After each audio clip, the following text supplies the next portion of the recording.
Sensitivity is intelligence. With grace and skill, you have abundance. Welcome to the Psychic Hour. Host Kelly Brickle is a psychic medium healer, numerologist, and teacher. Her passions are learning about the soul and energy. Whether it's through spirit, emotion, or vibrational numbers, there's always a pathway of information waiting to help. Now, here is your host of the Psychic Hour, Kelly Brickle.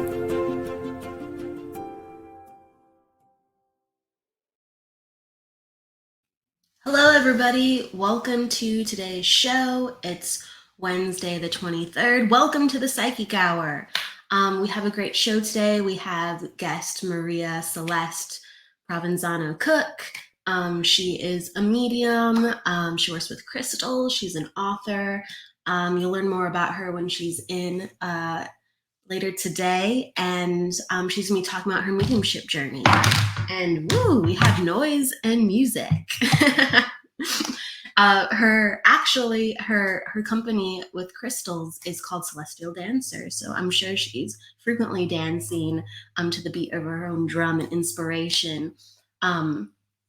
So we're going to be talking all things mediumship, just dabbling in some other areas today. I want to start to talk off with just the journey of mediumship in general, of how do you start, where do you start, okay, and the different perspectives of so. I'm going to talk a little bit about mine, and then we're going to talk about Maria's, because everyone's mediumship journey is so different. People come in to this sometimes because they're born with it. Sometimes it's because, a spontaneous event made them see spirit, whether it was traumatic, like a loved one passing away, or, a near-death experience where they were out of their body and then they realized that there was spirit around them, helping them, guiding them. Whether it was depression, and then they were aware of, wow, I don't feel really connected to my body. I don't really feel connected to places or things around me. I feel like there's something else because I'm so disconnected from the world around me. So whether it's spontaneous through an unfortunate event or a trying event, or whether someone's inspired through just wanting to develop because they're like, hey, like I feel like I remember some of this as a kid, or let's say one of my friends or family members, they do it and I really believe in them. I'm really interested in what they do. Or let's say people who are just developing on their personal spiritual journey and they're like, mediumship is the next step for me. I'm very interested. We come into this work from so many different angles, and eventually what we'll do with this work is with that as well. When you are a medium, or when you're developing your mediumship, you have to decide to what extent you want to do that. It really is a full-time devotion with any energy modality you choose. If you decide to be, just for a second, a card reader or a psychic, or let's say your numerology, you have to give that craft a lot of time, love, and attention. It's not something that's taught to you in school. It's even when you learn from a teacher, they're going to understand things in their own way, and you're going to understand things in your own way.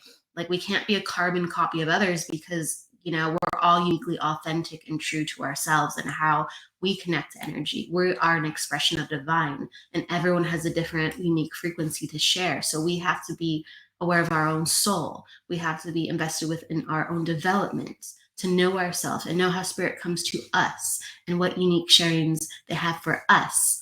Your guidance system, your guides around you, no one has the same guides around you. No one does. That's a selected team dedicated to you, all right? A select, dedicated group of spirit dedicated to you. And no one has your, exact friends and family in the category that they are. Your mom, your dad. Yes, other people will know your mom and dad in spirit, but they're your mom, they're your dad. Or, someone who passed, that's someone's daughter, but that someone for you is your friend. you're going to have completely different experiences uniquely to you with how you understand and communicate with spirit based on just your unique soul journey and their unique soul journey. So we have to do individual development, and we're going to be inspired to start that through different ways. Right.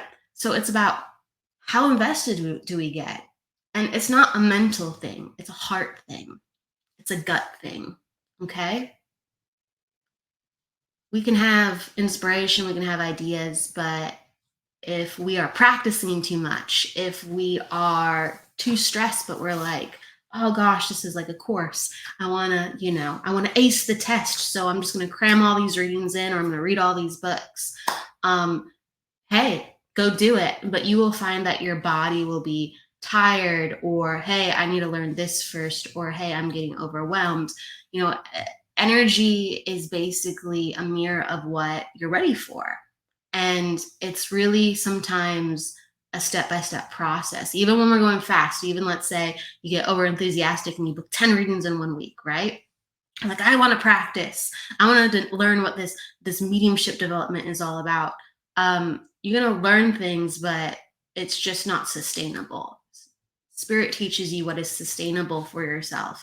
Spirit teaches you what you can handle and what is relevant for yourself at that time. So you might find 1 week is all about learning a lot at once, but that's not how your life can be led effectively. So it will change, and you'll be like, why can't I keep this pace up? It will change. It's just natural. It is. Some people within their mediumship, they're going to do this full time. They're just led that path. Other people will be doing it part-time. They're led down that path. And, some people have families. Some people have, other responsibilities. And just because someone does this part-time or full-time, a person's a medium.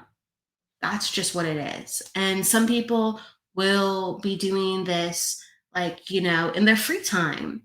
They have other commitments, but they are still a medium. Once you are a medium, you are a medium. If you're a professional medium, that's saying this is what I'm devoting, my crafts, my name, my attention. I'm stepping up as an advocate for spirit, and I'm promoting myself in a way when you come to me, that I put time and attention and experience into this, and there's a certain caliber at hand. You are really responsible for representing the spirit world. There's, yes, a new stepping up per se, but even if you're full-time, part-time, or just in your free time, or just in your curiosity, if you do have devotion to understanding what spirit is, you are a medium, and give yourself credit for that. Part of developing ourselves within this work is having self-esteem for ourselves, having confidence within ourselves that what we do is real. So if you are coming from an authentic, pure place, that you are connecting to spirit and learning about spirit, you are a medium. I just want to put that out, Sometimes people are like, oh, you have to be born a medium, or you have to be developing for 2 years. You're a medium if you're a medium. And we all have the ability to be a medium. It's just a matter then of how much work, how much time and attention you will give to the craft, and just in turn be very honest. Tell someone, I've been doing this a year, I've been doing this 2 years, or this is my skill set, or this is how spirit talks to me, this is how spirit works for me. And be honest within your journey, because you have to be honest with spirit, and spirit has to be honest with you in order for you to even communicate with spirit. Again, we're going back to this word, very authentic and true. It has to be authentic and true. Okay, let's jump ahead and let's talk about when we talk to spirit, right? When we talk to spirit, great developing suggestions. Make sure that you are connected to your spirit guides. You won't necessarily at all be working with your spirit guides while you're doing a mediumship reading. You might wonder, well, how the heck does that work? We can talk about it. But your spirit guides are your team. They are responsible for making sure you're okay, comfortable, that you understand energy, that you're safe, that you're protected. that you are having that support. So it's basically like a coaching team. Okay. They coach you, they give you things to go, oh, what's this? Oh, what's this? And you can actually create a dialogue and a friendship with your guides. That is development work that is so essential. Your guides are not living. Your guides are not your family members. You can have family members that guide you that are past. You can have family members that have passed that offer you support and they feel like a guide. But a guide in itself are those who haven't been incarnate with you. So they've been able to observe you and be with you since birth. They were assigned to you. And also you said, hey, I want you to be part of my team. It's a very free will decision. And we have certain permanent guides that stay with us throughout our life. And we have certain guides that come in during parts of our life. But we usually have a core guidance system. And that can be anywhere from like 5 to 7 people. Some people have more than 7. Some people have less than 7. Everyone's going to have a different constitution. And so it's about learning about that energy that is not present on Earth. So guides, when you communicate with your guides, that's mediumship, because they are past. They're past souls. They are not of this frequency. They are not connected to Earth. You're connecting to a different medium of communication, and that would be communication with spirit, and they are spirit as well. Okay. When we're all spirit, okay? I just want to give you perspective. We are all spirit, okay? We are spirit incarnate. We are spirit incarnating onto Earth at this time. Spirit, whether it's guides or past loved ones, or other forms of energy, that's spirit discarnate. They're not incarnated on the Earth right now. They are in a different plane, operating and living and existing, thus being able to help us or communicate with us when we ask them to come in and communicate with us. So it's about, one, developing a relationship with guides. When you are doing a mediumship reading, though, for a loved one, someone comes to you and can you connect to my loved one, or you're practicing, you are not talking to your guides. You are talking to their loved one. You are connecting to the loved one. Your guides help you develop so that you're comfortable with the mediumship frequency, with spirit frequency. Okay? Spirit frequency is a higher vibration than psychic frequency, and psychic frequency is a faster vibration than earth frequency, okay? Or physicality, all right? We live in a physical world, so we have to learn to acclimate, right? Just like the weather, we have to learn to acclimate to different vibrations so that we are comfortable and we understand what that is. And we can actually have a tangible experience with that energy. Okay, so that's one of the first ways that I got into my mediumship, was learning about guides and having them protect me and be around me as I was starting to learn about communicating with different people that I felt in the room or different people around me. Because it's one thing to feel somebody or even see somebody or even hear somebody. Everyone has such different experiences, how they start to feel and understand, see, hear, spirit. It's another experience when you go, okay, I'm going to say hello and talk to them. Okay, I'm going to start the communication. And like I said, guides are a perfect place to start. We're going to hear from Maria Celeste, and we're going to hear about her journey and how she got ready with mediumship and how she continues to develop her mediumship. Everyone, like I said, is so different, and it's so wonderful to hear from them. So we'll be back in a moment, and we'll hear from Maria, and we'll continue the conversation. See you in a few.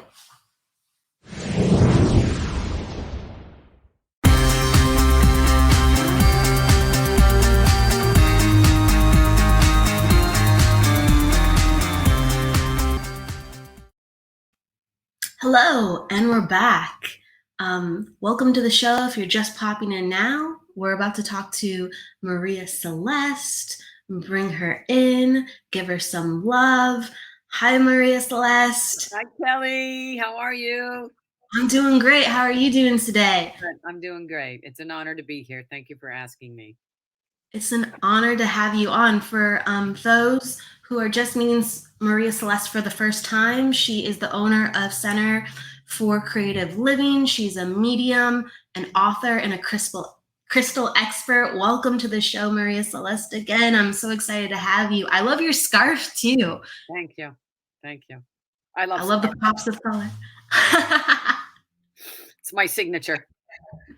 She's always wearing like something unique where like it's a different glasses color or earrings, or I love to always see what you're wearing. Thank you. Yeah. If I hadn't gone into finance, I'd have gone into fashion. You still can. You look light. You're the second person that said that to me today. And I actually just recently had somebody approach me and say, I want to start designing clothes with you. And I went, oh, well, that's an interesting. Wow. That's interesting. Yeah. So you never know. Never too old to do anything. Life is full of surprises. I know. Speaking of surprises, or maybe what's expected, I want to start from the very beginning. When did mediumship hit you? Well, I was just having lunch with a friend today, and she asked me a similar question, and I told her this story, so I'll tell you the same story. And she said, do you remember this, or did somebody tell you this? And I have a very vivid memory of this, Kelly. So I was 18 months old, growing up Catholic, very Catholic, and it was at Christmas time, and I was 18 months, and I was in my yellow Dr. Denton's. And if anybody knows what a Dr. Denton is, it's that one piece thing. We got the little feet and it zips up and snaps up here. And I was sitting in front of our creche, which is the scene at Christmas time with Jesus and Mary and Joseph and the shepherds and the three kings. And so I'm sitting on the floor with my feet straight out in front of me, holding the book called The First Noel. And I'm sitting here just chatting away with baby Jesus. You know, he's this little ceramic thing. I'm sitting there chatting away with him. And my mother and my brother walk into the room and they say to me, what are you doing? And I said, I'm reading this book to baby Jesus. And they said, I was always a smart ass. And they said, well, you can't read. And I said, I can put the pictures in my head, and I'm putting the pictures in my head and I'm sending them to baby Jesus. And my brother actually took a picture of it. And somewhere I actually have the picture of it. And I remember that as the day as I remember what I put on this morning to wear. It's really very interesting. And so they walked out of the room and I said, baby Jesus, I'm sorry, they don't believe me. And this story isn't really how I'm sitting here looking at this little statue, right? I said, this story isn't how it happened, but I'll finish telling you what we think how it happened. And I was 18 months old. And so my life was very much that way with my family. And they sort of laughed at me. And I just kept doing these goofy things. And I was probably about 4 years old. And my dad came in and said to my mom, Terry, where's the Candy? And I said, Dad, come here. And I pulled out the door. She had hidden it, but I knew where it was. And I pulled out this door and I said, it's right here. And it freaked my parents out. So I sort of shut all that down because these are the people I'm supposed to be safe with, right? And so it shut it down. And I can remember I was probably about 8 years old, and God was giving me this information. And I was in my room just chatting away. I mean, I was chatting like you and I are chatting. I mean, I literally was chatting away. And I come from a big family. One of my family members walked in and said, who are you talking to? There's nobody in the room. And I said, I'm talking to God. He said, you can't talk to God. I said, everybody can talk to God. And they said, well, what's God saying? And this profound thing came out of my mouth. And they just looked at me and walked out of the room. And I said, I don't know what you just told me, but thank you for protecting me. And I said, if you want me to do this work, I don't want to see bad stuff. And so my grandmother, God love her soul, who's very much with me, but she's in heaven. when she would come, she would say, "Come on, Maria, we'll go pray." And she would kneel with me and we would pray and we'd talk to God and she would just support me in it. And so I had a wonderful support system in my grandmother. My mother was busy raising 8 of us. So here I am. That was I literally was born this way. I shut it down for a long time, and I remember saying to my nephew who was graduating from high school, I said, "Matthew, do you want me to come to your graduation or do you want me to go to the family reunion?" I had just started with a new job, Kelly. So I didn't want to take the time off for doing both. So I let my nephew decide. He said, "Auntie, come to the family reunion." So I started writing him his graduation card. And I remember channeling Jesus and I said, "This is going to my family." And I was like, "Oh, okay." And to this day, I don't remember what I wrote him, and I sent it with, his gift. And on the Monday after his graduation at 8 o'clock in the morning, my mother calls me. I'm at Morgan Stanley, and I'm like, "Oh, it's my mom. I know what this is all about." I said, "Mom, wait, let me shut my door." So I shut the door, and I'm like, "Oh," because remember, this is like my parents shut me down, and now here's my mom on the phone, and I know what she's going to tell me. She said, "Maria," she said, "the 3 kids, my nephews and niece, went walking through the room and they were laughing." And I asked them what they were laughing about. And they said, "Well, Auntie wrote this funny letter." Like, "Oh God, where's my mom?" And she said, "Well, let me read the letter." And she said, "Maria, I have to tell you, that's the most beautiful letter." And I told Matthew, that's the most Wow. beautiful letter he'll ever get. And so here, the woman who shut me down also opened me up. So it was really quite a beautiful um, situation, and it was wonderful. And so because my mother was very gifted, but she didn't do it outwardly the way that you and I do. So the apple doesn't fall far from the tree. So here I am today.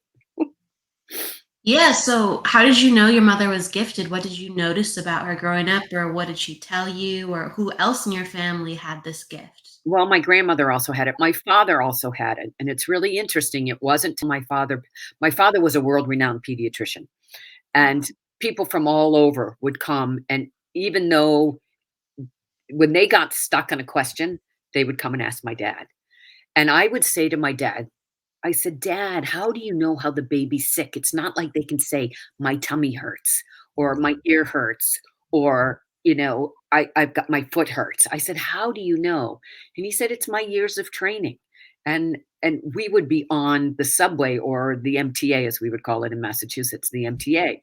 And my dad would say, "See that woman over there?" He was a medical intuitive, but I didn't know that till later on, till after he passed.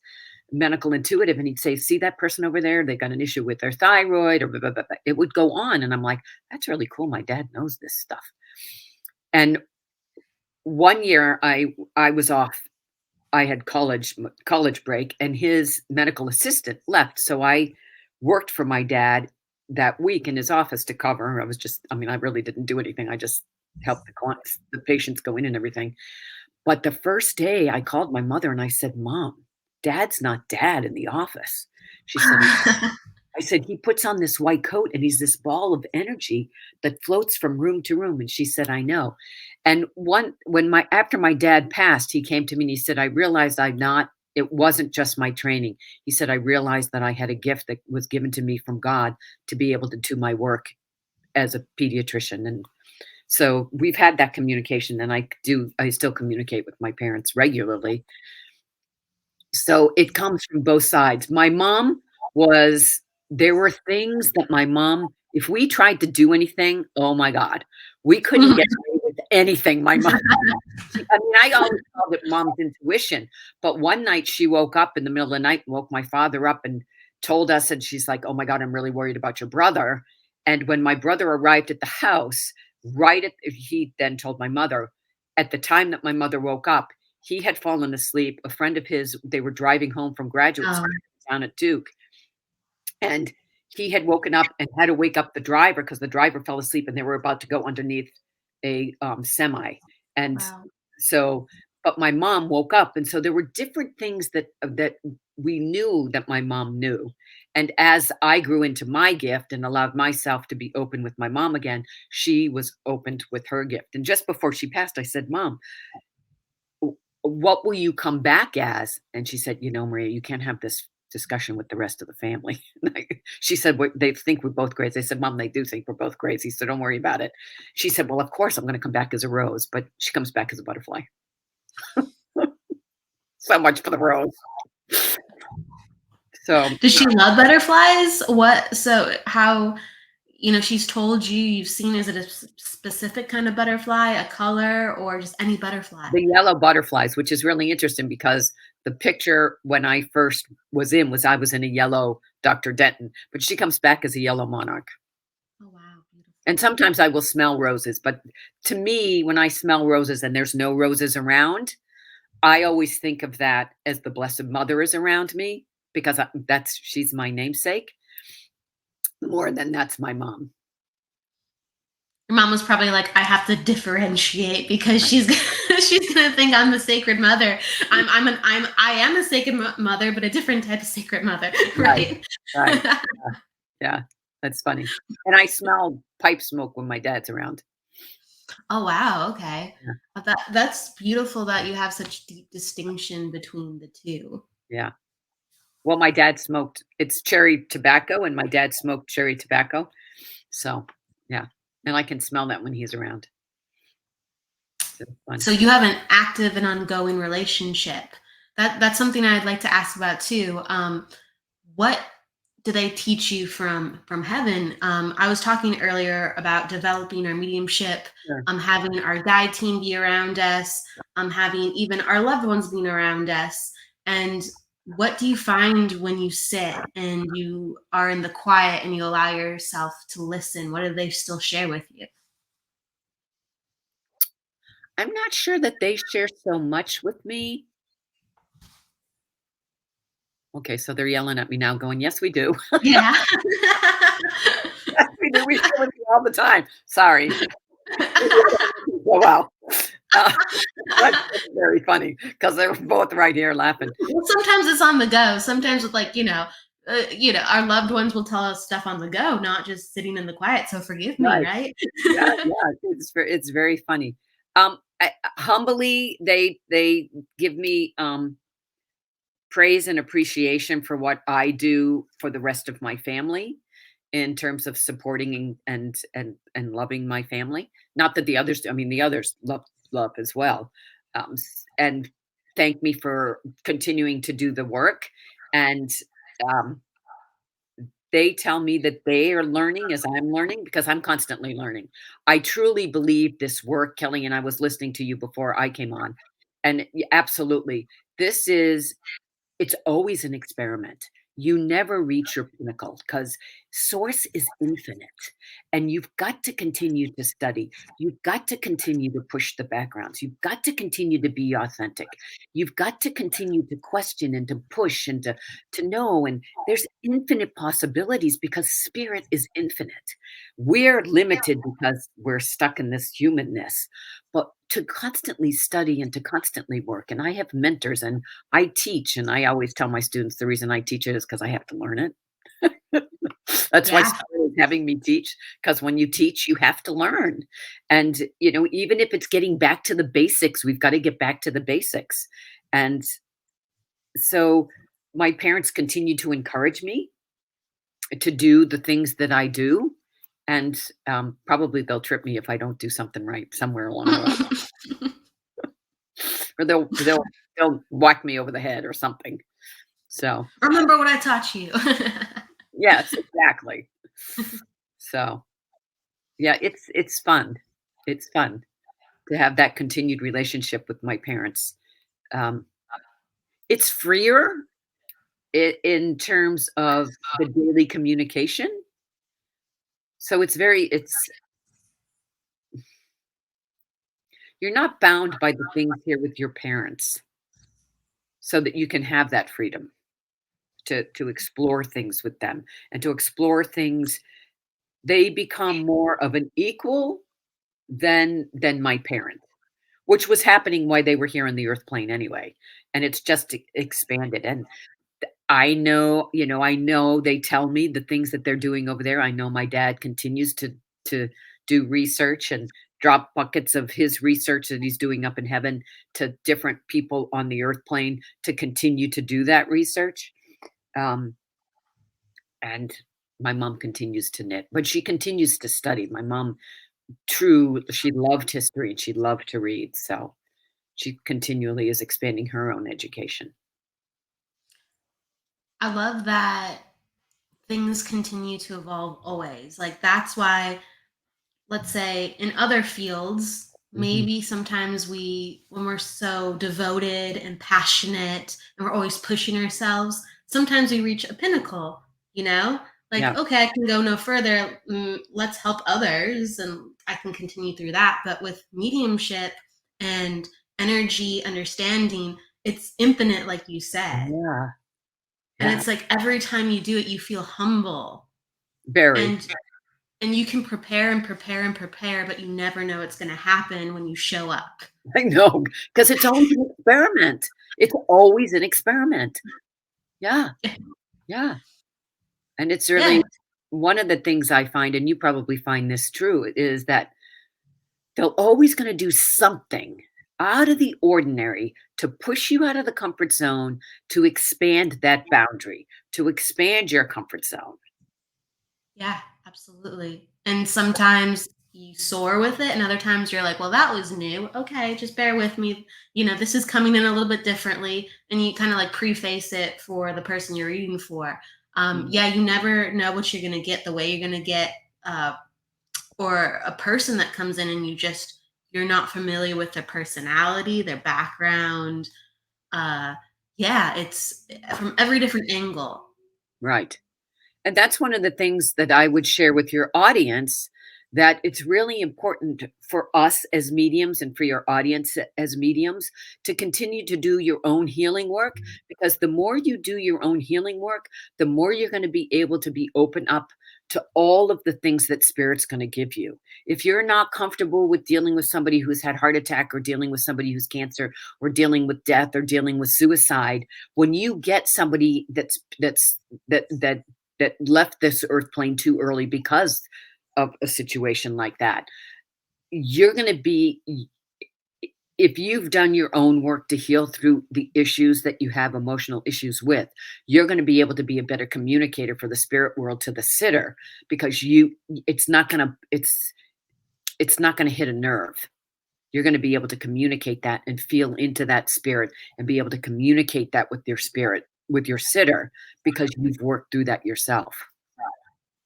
Yes, it's an ongoing unfoldment of allowing what is, observing what is, understanding what is. And in order to do that, we have to let go of how we've been programmed. And to see what is, we have to be open to everything. And that is such a huge task, to be open to everything. There's so much atrocity that happens on earth sometimes. There's so much pain. And you're looking sometimes through a reading at someone's healing journey, and a healing journey is full of a lot of struggle and pain of all different sorts and types. Yes. Yep. Yep. And to see someone's story fully, and the people who I feel are the ones that have come back many times and have understood many different stories and vibrations and understandings. They can see people the most clearly and wholly, and we're all just on that journey to continue to learn how to be like so, because my goodness, even if we're comfortable with something, we might just see a snippet, right? But to understand somebody fully and wholly, oh my gosh, we're all students of that. Yep. Yep. That's why I love this work. It's never the same, even though it is the same. And like you said, it's healing. It helps heal both sides of the veil. But we've got to do our work to support the healing on both sides of the veil. Yes. The more vocabulary we have up here, the more vocabulary we have to share, to be that medium, because you are the link between the two words. And that language, that vocabulary isn't just words, it's emotions, it's experiences, It's visual. When you go into a museum, take in everything because you never know when you're going to need it in a reading. Yeah, every little thing you've ever learned is a reference point. Yeah. It's actually mind-boggling. It really is. Yeah. So for this passion to heal and help others, is that why you created the Center for Creative Living? What was the inception of that? So it's actually the Center for Creative Healing. Creative, oh my good. Blah, blah, blah, blah, blah. Kelly, that's okay. Love you, Kelly. Uh-oh. No worries. No worries. For creative healing. For creative Yes, healing. creative healing. I had the wonderful experience of having a double mastectomy, and some friends came over to see me shortly. This was like 4 or 5 days after I had had the surgery and gotten home. And they were like, "How you doing?" And I said, "Well, let me show you." And I started dancing. And I am a Middle Eastern dancer. Not that I do it in public anymore, but I danced since I was a little kid. So I said, "Let me show you how I'm feeling." And I started dancing. And that was the inception of it. In my girlfriend's living room with 2 other friends that came over, I started dancing and I went, "Oh, we're going to do dance and help people heal." And that was the inception of the Center for Creative Healing, was through creative dancing. Because I danced, and it was just, and then my brother came and spent some time with me. He said, "How you doing?" And I said, "Okay, I'll show you how I'm doing." He goes, "You got stitches in your back now." And I said, "Don't worry about it. I'm fine." And so I started dancing, and he's like freaking out, and I'm dancing. And so it just, and here we are, the Center for Creative Healing. And my parents thought I was going to be a geologist as a child, and I still have the original Oh, book wow. they gave me. Yeah. And now I'm a wannabe geologist after an MBA in finance and accounting and working in the investment community for 30 years and helping people heal through finances. Now I sell crystals and minerals, and I'm a wannabe geologist. So spirit gets you back to where you're supposed to be. You always had the interest. You always, and hey, and maybe a fashion designer to that repertoire as well. Yeah. Yeah, we'll see. I'll let you know. I'll invite you to the opening. I noticed that you teach crystal classes a lot. Yes. And I actually have, for your audience, if anybody's interested, I've got a crystal class coming up. It's 5 Tuesdays from 6:30 to 8:30. And I love teaching crystals. I love teaching about it. And it's hard when I'm at the show, I can help a little bit, but a lot of people have said, "Please teach, please teach, please teach." So I carved out a time on Tuesdays from 6:30 to 8:30 on Eastern Standard Time for 4 Tuesdays. They're April 5th, 12th, 19th, and 26th. And if anybody wants, they can reach out to me on Facebook and sign up through that. It's 125. And it will take you through the chakras, through the different centers and the different stones that relate to the different centers, just as a guideline. And then we go into understanding the elements of the crystals. And then we go into the different mineralogical aspects of the crystals and the science behind. We get into natural law, the law of resonance, the law of frequency, and how the mineral kingdom works with the animal kingdom, with the law of resonance and the law of frequency, to complement, because they're the mineral kingdom, the animal kingdom, and the plant kingdom were 3 kingdoms that are made from infinite source, God, Yahweh, Theos, whatever you want to call your higher energy. And they all synergistically work together through the law of resonance and the law of frequency. So we get into that. And then I get into talking just about clear quartz. We'll talk about the structures of clear quartz and some of the metaphysical aspects, depending on the molecular structure and the crystalline structure of the different clear quartzes, because there's so many. And that's just in the clear quartz. So it's just a little bit to try to download what I know from my 26 years of studying. Well, I've studied rocks and things since I was a little kid, but more so in the last 26 years of intense studying about the science behind how the metaphysical aspect of crystals actually works. There is a science. Oh, wow. I feel like there's not enough courses out there on crystals that really connect to that. Mhm. Because My goodness, there's a reason why you can like program a crystal to Yeah. do what you can do with it. And so I'm fascinated just by hearing you speak, also by you talking about the different types of quartz, because quartz is so abundant on Earth. You know, the core is full of quartz. Is Yeah. it? Is it the core? Yeah. Yeah. Quartz. We're living on a giant crystal. We are. And just a real quick snippet for your audience, that if they feel like, oh my God, I need some grounding, I need some protection, I need quartz. Remember, you're standing on the biggest supply of quartz mineral, tourmaline, covalite, eudolite, you name it, you're standing on it. So just ask Mother Earth to give you the energy of black tourmaline or apophyllite, whatever it is that you need. Go outside barefoot if you can, unless you're in Alaska in the wintertime, but you might want to do that anyway. Go outside and Mother Earth. It'd be a little cold. You might don't blame me for frostbite, but just come and just say, Mother Earth, I need black tourmaline right now, or I need tiger eye, or I need carnelian for passion. Whatever it is, you're standing on it. And Mother Earth will be more than happy to give it to you. More than happy to give it to you. She loves healing us. It's like that raw earth energy. It's so beautifully put. Like I didn't know black tourmaline was so abundant in the core or a part of the earth. I didn't know that. That's amazing. I know that like our bones are made up of many minerals, and I think our bones have quartz in them too as well. I could be wrong on that. It's been a while since I've looked into things. Well, one of the two things to know. One, we have calcite in our ear. And a lot of times when people have inner ear issues, the calcite gets a little bit wacky. The other thing is, if you take our blood, we're really crystalline beings, folks. If you take our blood and take it down to the smallest molecule and look at it under a microscope, it's the same molecular structure in quartz. We are truly crystalline beings. Wow. Yeah. There's crystals like in our ears. Exactly. Yeah. Absolutely. There's a crystalline structure in our ears. Like if you just talk to a doctor about it, they'll even classify it as like, oh, it's a crystallized structure. And then, yeah, like see, I'm not up to date, but like our bones, they're literally just full of minerals and they're similar to the composition in our ear. And it's just like, we're just a giant crystal is right.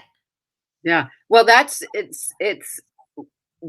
what you base on what you just said is when you understand the law of frequency and the law of vibration, the minerals that are in the crystals or the minerals that are in the mineral stones, whatever you choose to call them, and there is a technical difference between a mineral and a crystal, that Ooh, I want to know that. I do. I'm excited.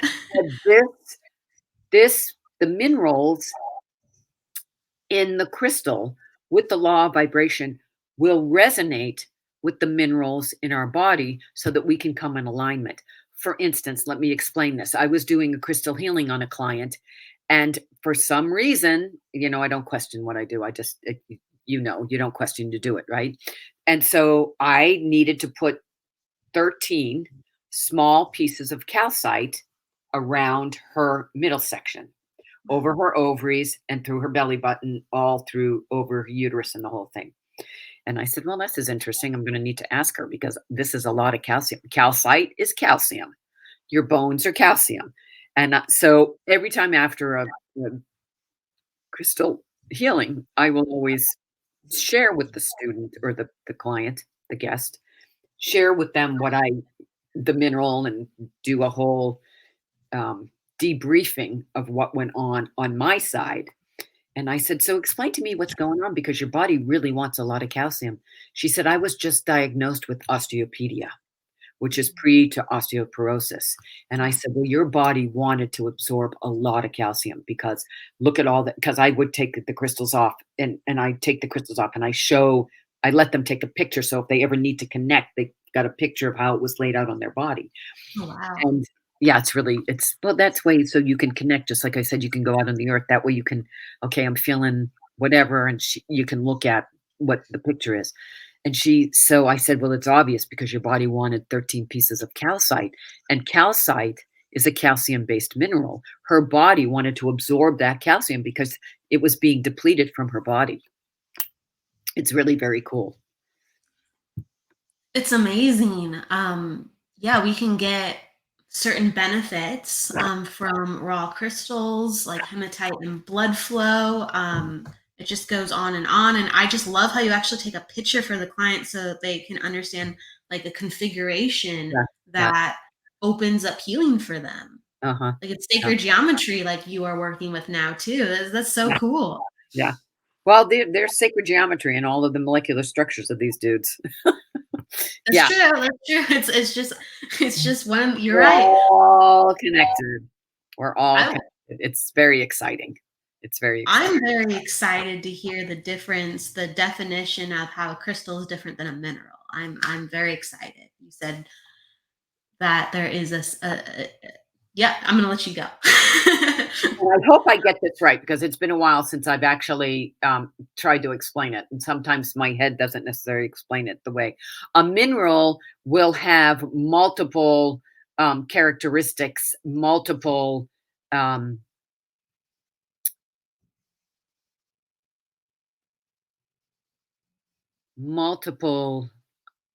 want to say ingredients in it.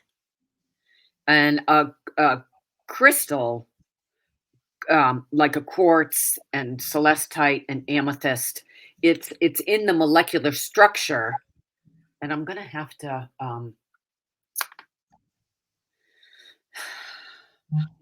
no worries. Say, It's a very technical I've never heard anyone break it down before. But it has to do with the way in which it's formed, the molecular structure of it, and the purity of the actual substance that's in a quartz versus the substance that's in a mineral, and also the formation of it.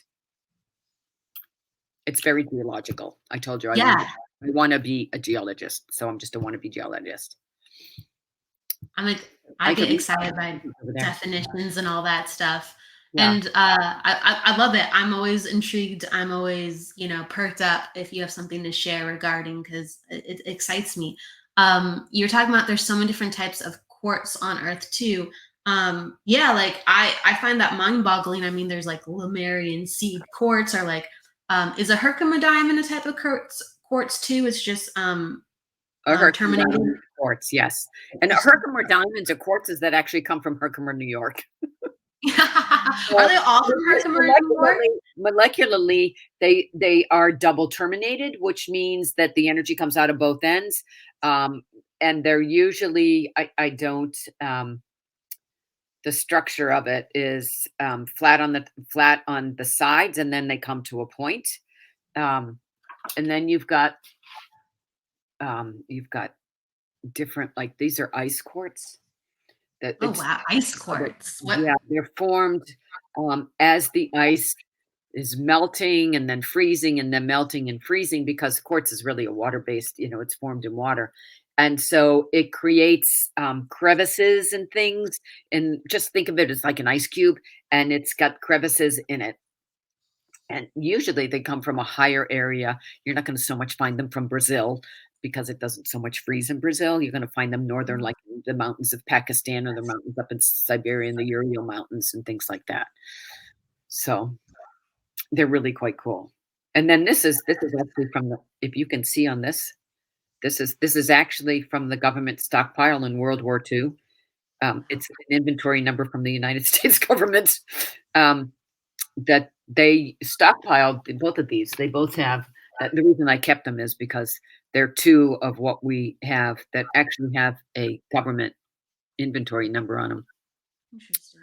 And so depending on the faces, it depends on the faces, depending on, like this has a window in it, and the window, a lot of people, I don't know if your audience can see the window. It's right here. The window? Okay, yeah. An extra face on the quartz. And it's believed that if you spend time meditating on it, that their secrets will be revealed. It will take you to another world. And then you've got record keepers. So I go through all of that on the course so that people can understand, because there's the quartz world. I mean, you could spend 6 years just studying quartz and not know all of them. It's amazing. It's amazing. And I love them. Exactly. Exactly. So for your audience, just briefly to know that if they don't know what stone to use for arthritis or cancer or a blood disorder or heart, use quartz. Quartz is a general, it's a storm element, it's a general crystal that you can use for everything, for everything. And it's one of the crystals that takes a charge. You can sit and you can charge it and put your intention in it. That's what Kelly was talking about earlier. And it will hold it for a very long time until you recharge it. Some crystals, you just put the intention in it. It doesn't necessarily hold it for a very long period of time. Different structures, different uses. Yeah, I'm always learning more about crystals slowly. I think my brain is so full of so many different things that sometimes I just don't have the time to devote my attention to crystals. Growing up, my mom was really into, she still is, jewelry and gemstones. So I'm kind of surrounded by crystals or like unique objects like that. As I'm sure you can relate, you have a beautiful collection yourself. I wanted to ask you just kind of wherever the conversation leads, but I really want to ask about selenite. Selenite, I find, is so unique in the vibration of like calmness, gentleness. You know, sometimes when people just hold selenite, they're like, "Oh, this feels good." There's just a unique feeling around selenite, and there's probably a unique composition too. I don't know much about it. Selenite's actually a gypsum. It's a gypsum. Most selenite will come from Morocco. And oddly enough, it's a very strong stone for communication. It helps with communication person to person, spirit to person. And I'm assuming it helps spirit to spirit too. However, it's interesting to know that selenite industrially is used in fiber optics, which is for communication. So there's a lot of industrial use. We just came across some stone bauxite that comes from the Ural Mountains. The mine is closed. It's been closed for about 40 years. And these particular individuals during COVID were going deep into their inventory and found it. They were cleaning out a warehouse. And so it usually gets smelted for aluminum. So, Wow. but selenite it's very calming. It's wonderful. It's wonderful for cleansing. It's wonderful for calming. It's wonderful for communication. And it comes in many different sizes and shapes. It's poured into many different sizes and shapes, and it's quite abundant. Most of it comes from Morocco. There is some gypsum, but it is a gypsum-based material, and gypsum, it's very soft. And it's interesting. It is tactilely very soft, but it's also a very soft, gentle spirit. It's not like moldavite that's going to go boom. Yeah, moldavite's crazy. Moldavite. But moldavite, a lot of people think moldavite's crazy. I love moldavite. I love it. I love it. I love it. If you're going through hell, use moldavite. It'll keep you going. So selenite's a wonderful, very soft, very gentle energy, but it is wonderful for communication. Wonderful. And it's also nice to use selenite. If you've got other stones, you can put your stones on selenite to help cleanse those stones. It's like you and I going to the beach, or if you like going to the mountains, what you like to do to relax and restore and revive yourself. Selenite will restore and revive other crystals too. So if you use crystals, you need to make sure that you give them a rest. Just like you need a rest, your crystals need a rest. Wow. I'm always just so drawn to selenite. It's like I used to not think much of it, but it's just like every time I hold it, I'm just like, ah. Yeah. And moldavite, yeah, I want to learn about how you feel about you already said you love it, but if I put on moldavite, I feel like there's caffeine in my body, like I get jittery. I know that. I know your energy, and moldavite and you probably would, unless, yeah. Like my legs are shaking right now, just like remembering. Somebody just put caffeine right in your veins. That moldavite probably wouldn't work really well with Kelly. It doesn't. It doesn't. If sometimes like more smaller crystals, but I remember one time. This is a long time ago, but back in the day in college, I had to do a presentation. I was nervous about it, so I was like, I'm gonna put on some moldavite. And you probably talked about 100 miles a minute. Yeah, I didn't feel very centered. Oh, That's funny. Yeah. Yeah. You'd be better off with black tourmaline. Yes, I love black tourmaline. It Yeah. makes me feel grounded. Very I have a grounded. huge hunk right here. I would lift it up if I didn't think it was going to, I guess, push my microphone off the desk. Yeah. That's like a big hunk. Yeah. You're right. Yeah. Love black tourmaline. But it's so interesting that these crystals have so many practical uses. Black tourmaline like is used to filter sometimes. It's used to help against electricity. It's used for installation around wires. I'm not up to date, but I know you can tell me better than I can tell you. Or like quartz is used for like harnessing like lasers. Mm-hmm. You know what I mean? They use it in quartz radios. Yeah, there you go. It's just like they are conductors. They are protectors, or they're they're used for to transmute. It's amazing. It's amazing. Yeah. We gotta do like a whole crystal episode or something. But I wanna take you back to, I guess, your journey with mediumship. When did you go from, that moment of this is who I am, I use it, it's a part of, how I connect to God, it's part of my spirituality. When did you go from that to going, I have to share this with other people? I have to step out into the forefront. I was probably well, just like my crystal work, somebody was like, okay, and I mean this very humbly, you know too much, you need to be sharing it. Yeah. Okay. All right. I can do that. And I credit a dear friend of ours. He used to do shows with us. He's now in spirit. Wonderful, wonderful man, Kenny Harsh. And he would come by my booth and he goes, Maria, you need to be doing this. You need to not be just selling this. You need to be teaching this. You need to be teaching this. You need to be teaching. I'm like, oh, Kenny. So he was also one of the producers of one of the shows we did. He said, I'm putting you on the schedule. He said, you're going to be on my panel. You're going to teach and you're going to do mediumship readings. I was like, okay. So I blame Kenny for all of this. And I had a teacher up at Camp Chesterfield. I had a psychic reading once, and my psychic reader was like, "You need to be doing this work." She goes, "I'm dragging you up to Chesterfield with me." So she dragged me up to the most difficult teacher up there, right? Suzanne Greer, who is all around me. There's a painting that she did for me and everything, and she's in my kitchen, and she's always around me. But she was like, "Okay, you're going to do this, and Tuesday night you're coming to my trance class." I said, I just started mediumship. So no, you're coming to my trance class. So she really, she supported me in my doing what I needed to be doing. And then somebody said, well, Lisa Williams is up at Lilydale, and forgive me, Lisa, I didn't know who you were until Sandy told me. And so she's like, yeah. So I looked you up, and I looked up Lisa and took Lisa's class, and Lisa encouraged me. And so here I am. So I've been very blessed with people that have come in my path that have said, you need to be out there. Because even though I'm a Leo, I can be very, oddly enough, I can be very shy and very timid and very humble and very quiet. Your son, Leo. My son is in Leo. Okay, yeah, I can relate to that too. I'm a sun Leo, but I can be very quiet at times too as well. Yeah. We relate, we understand.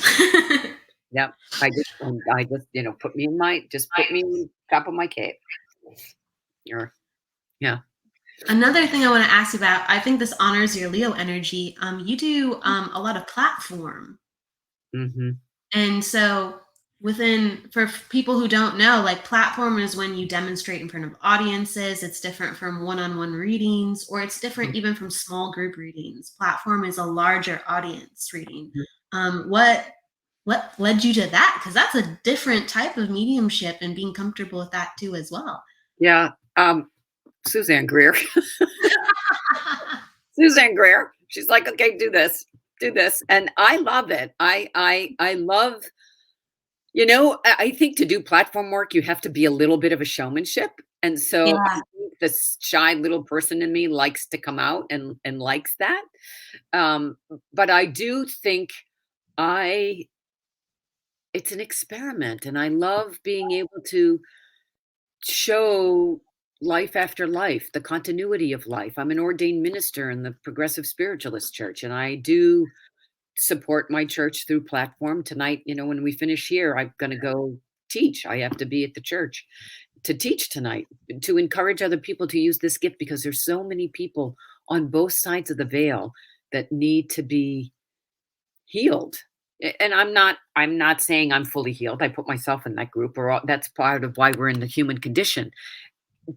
But to show the demonstration of the continuity of life, I think platform work is beautiful.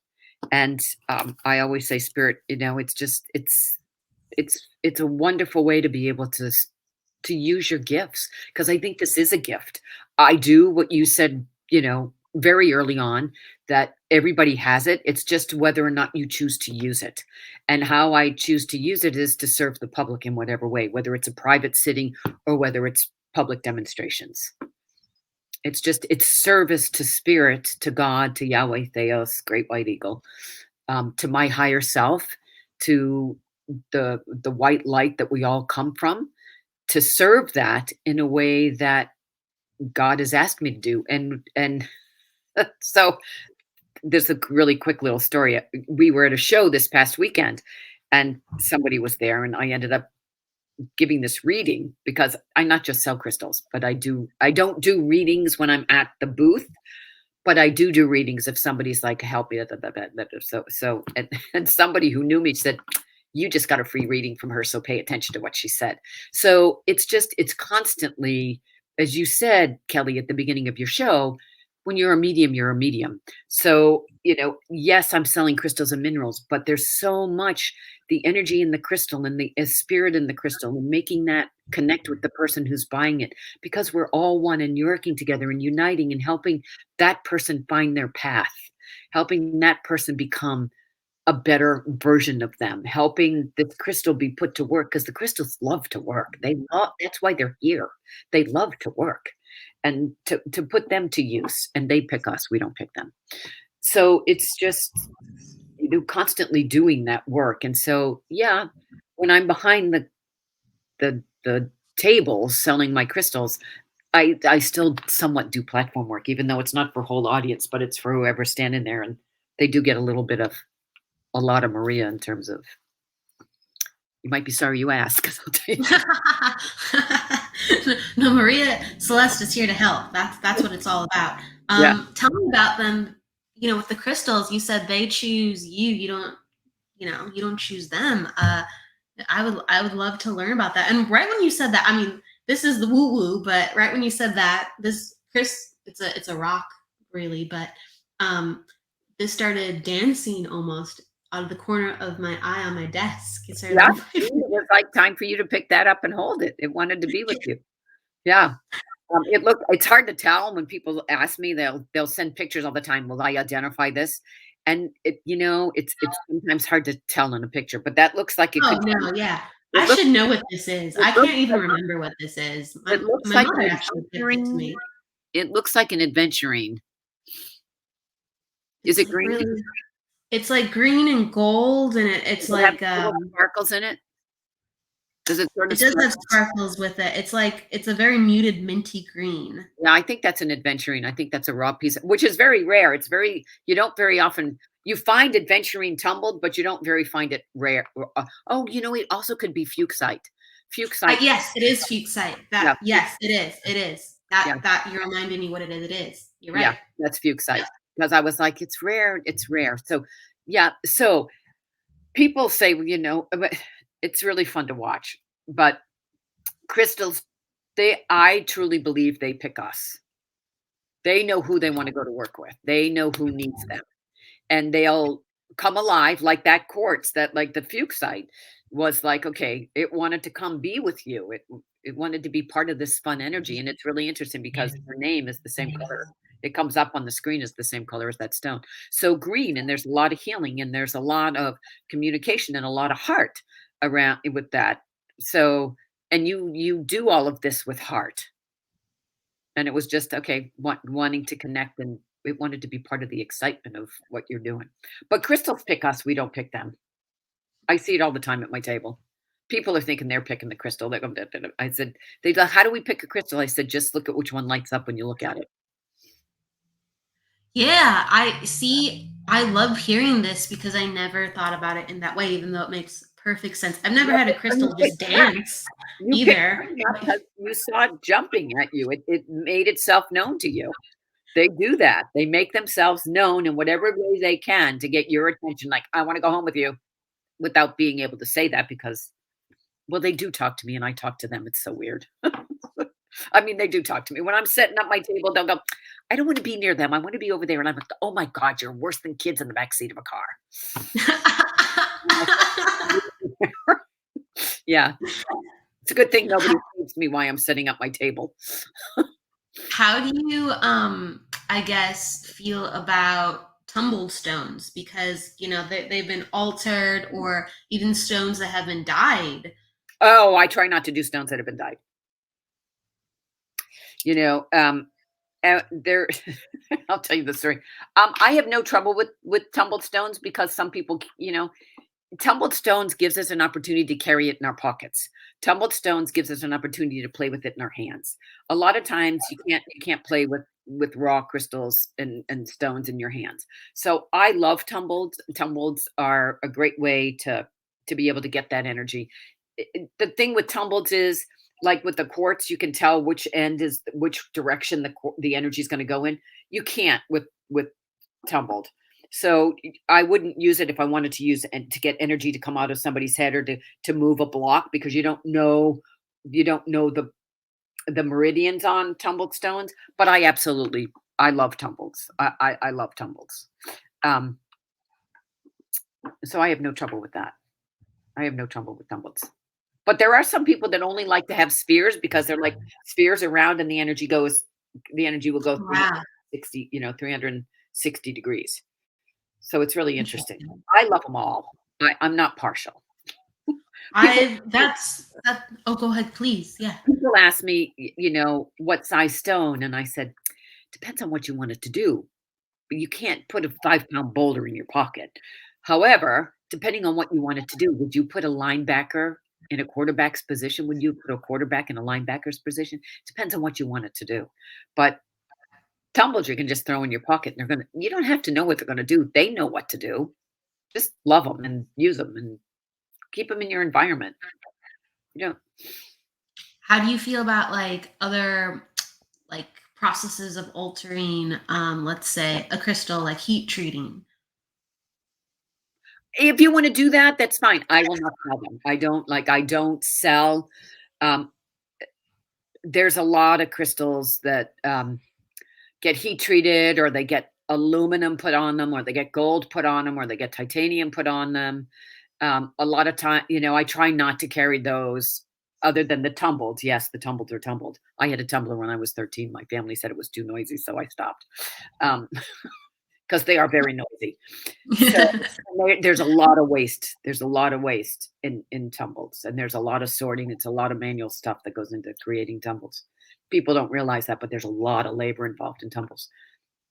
So I try, if people want to buy those, that's fine, but I try not to buy them and sell them because I like the natural. But that's a me thing. Yeah, I guess I'm learning because it's like, yeah, the meridian points and lines, the meridian lines are different, because the stone has been altered, and it's beautiful how you put the crystal kingdom still makes itself accessible to us, so they're okay with that. They want to be with us. They want to be in our pockets. They want to be near to True. us. Yeah, they want to work with us. They're here to work with us. They love working with us. They love it. They don't want to be stuck in a box underneath a bed somewhere.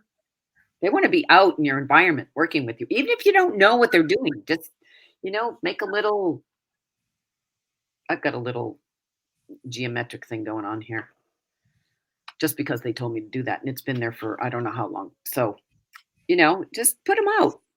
You don't have to know what to do with them. We've got rose quartz all around our house. What is one of the most profound messages you have received from crystals? Ooh, ooh, Ooh. ooh. Hmm. Okay, so what they're showing me in my mind's eye, and this has to do with Moldavite, oddly enough. So this is going to get real personal. So this is personal. Okay. This is personal about me. So I was introduced to Moldavite back in 1991, 1992. And I took a piece of Moldavite and I hung it on my bed. And I knew that Moldavite was very powerful and that Moldavite would move you and kick you and make you move in a direction that you might not be aware of that you needed to move. And so one night I had this dream and the Moldavite, it was probably about the third night the Moldavite was hanging on my bed. And I had a dream that I was being questioned in a police, I was in a police station.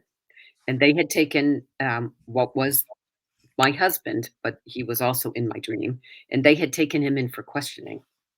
And they were asking me all kinds of questions like, was I okay? Was I being abused? Did I feel safe in the relationship? And I woke up and I went, whoa. And I looked at the Moldavite and I said, I get it. And it was shortly after there that I filed for divorce. Wow. Yeah, because it showed me a picture of me being in what was an emotionally abusive relationship that I wasn't aware of until that dream. Because I was being questioned by a very kind, gentle, loving, caring policeman while they were incarcerating or doing something with my husband. I don't know. He had done something but he wasn't my husband. He was a man that I was with. But that man in the dream was my husband.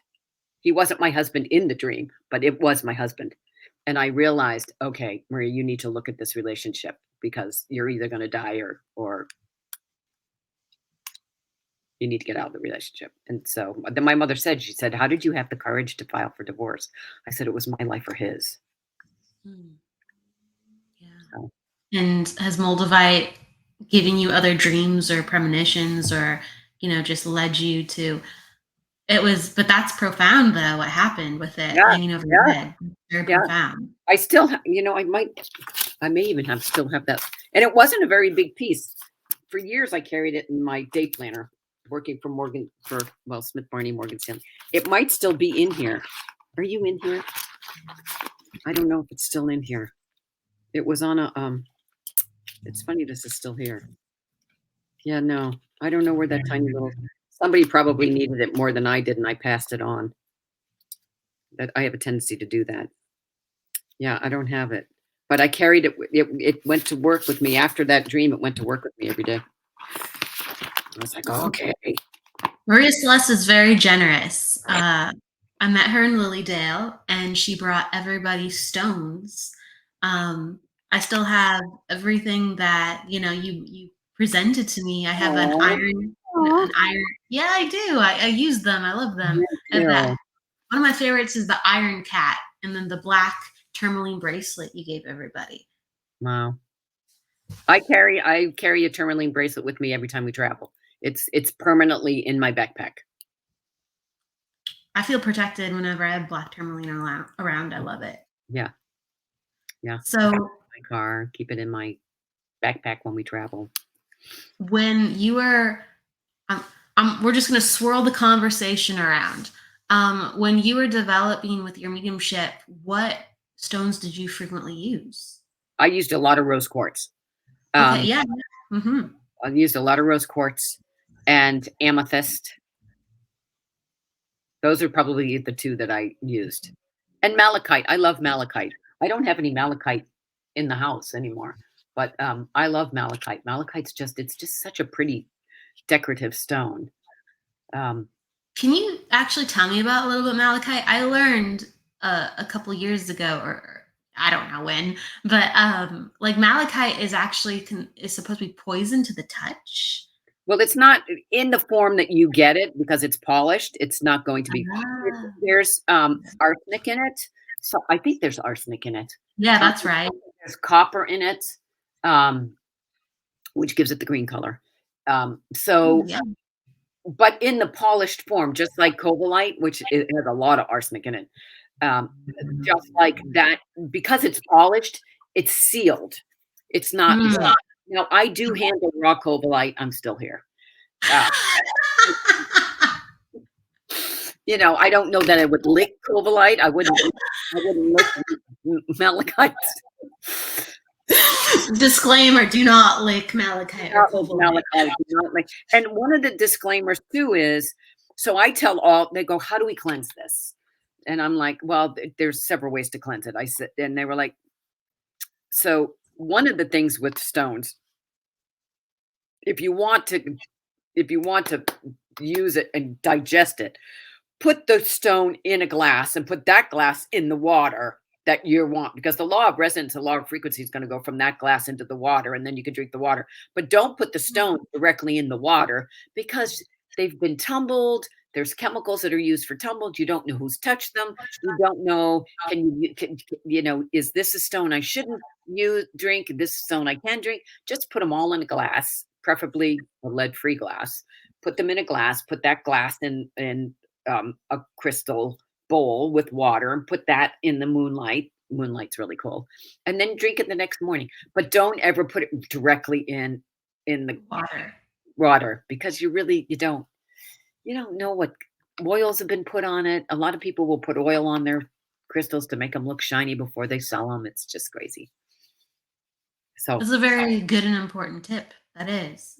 Mm-hmm. So you said malachite, rose quartz, and amethyst were your favorites when you were developing. Mine were rose quartz. A lot of rose quartz and sodalite.